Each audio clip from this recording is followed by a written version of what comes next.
Assalamualaikum warahmatullahi wabarakatuh. Hello friends, how are you today? I hope you all in a good condition. Okay friends, before we start our study today, let's open our study by reciting basmalah together. Bismillahirrahmanirrahim. Teman-teman, hari ini kita akan mempelajari tema 8, subtema 3 dan 4, materi diagram. Sebelum kita mempelajari tentang diagram, mari kita lihat terlebih dahulu tujuan pembelajaran kita pada hari ini. Adapun tujuan pembelajaran kita pada hari ini adalah siswa dapat memahami cara penyajian data dalam bentuk diagram.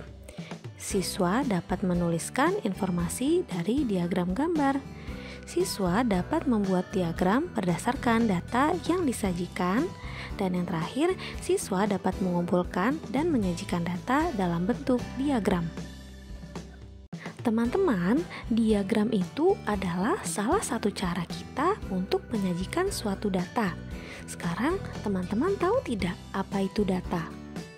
Data adalah keterangan atau informasi mengenai sesuatu yang dapat dikumpulkan dengan 3 cara, yaitu wawancara, melakukan pengamatan, atau membaca buku. Setelah kita melakukan salah satu dari 3 cara tersebut, maka data akan terkumpul. Data yang telah dikumpulkan dapat disajikan dalam bentuk diagram. Penyajian data dalam bentuk diagram akan memudahkan pembaca memahami informasi dari data tersebut. Sekarang, perhatikanlah contoh berikut ini ya teman-teman. Pembina pramuka memberi tugas untuk mengamati keadaan lalu lintas di sekitar sekolah. Nina menghitung banyak kendaraan dan orang yang lalu lalang selama beberapa menit. Ia menuliskan laporan dalam bentuk tabel seperti berikut ini. Pada tabel, kita dapat melihat bahwasanya mobil yang melewati Nina ada sebanyak 3 mobil. Sedangkan motor ada sebanyak 8 motor dan kendaraan umum ada sebanyak 6 kendaraan umum. Teman-teman, data yang dikumpulkan Nina dapat disajikan dalam bentuk diagram. Berikut ini adalah contoh diagram yang disajikan oleh Nina. Mobil diarsir sebanyak 3 baris, motor diarsir sebanyak 8 baris, dan angkutan umum diarsir sebanyak 6 baris. Teman-teman, data yang kita kumpulkan sebelumnya dapat disajikan dalam bentuk diagram. Salah satunya yaitu diagram batang. Data yang disajikan dalam bentuk diagram batang akan lebih mudah dibaca dan dipahami. Dari diagram batang, kita dapat mengetahui hal-hal berikut. Pertama, data tertinggi. Yang kedua, data terendah.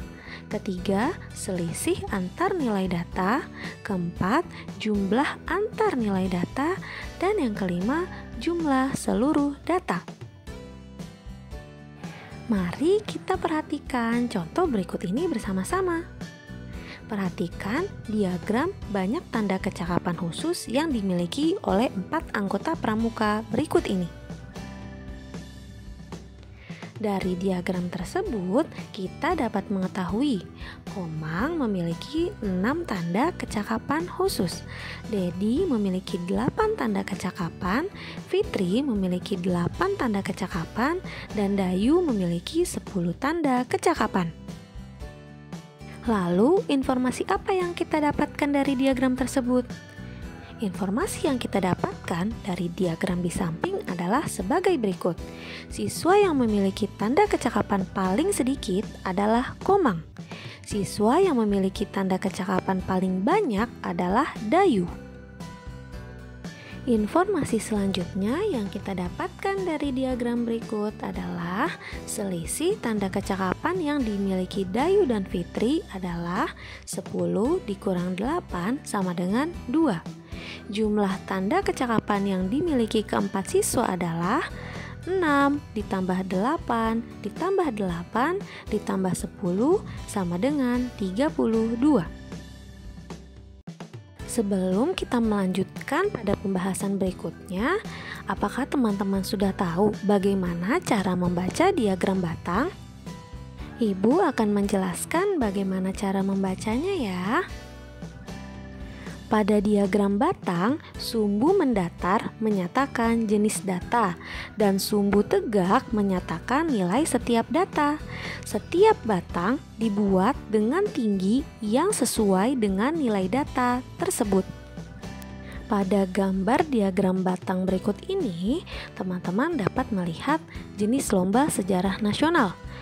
Pada sumbu mendatar, garis menunjukkan ke angka 5.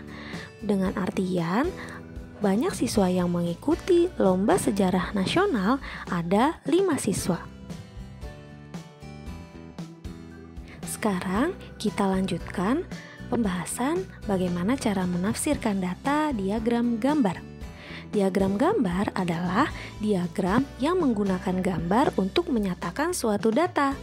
Satu gambar dapat mewakili satu atau lebih data. Berikut ini adalah salah satu contoh diagram gambar.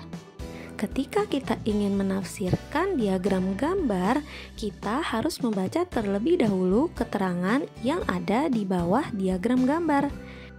Keterangan yang ada pada gambar diagram gambar berikut ini adalah satu gambar mewakili satu tanda kecakapan khusus.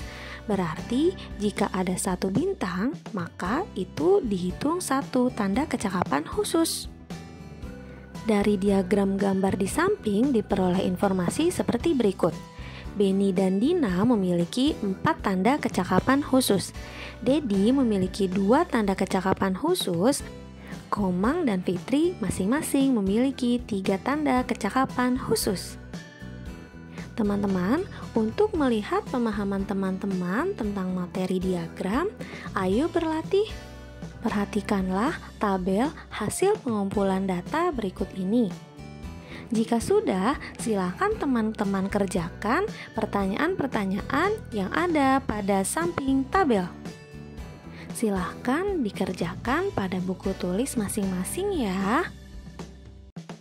Baik teman-teman, cukup sekian pembelajaran kita pada hari ini.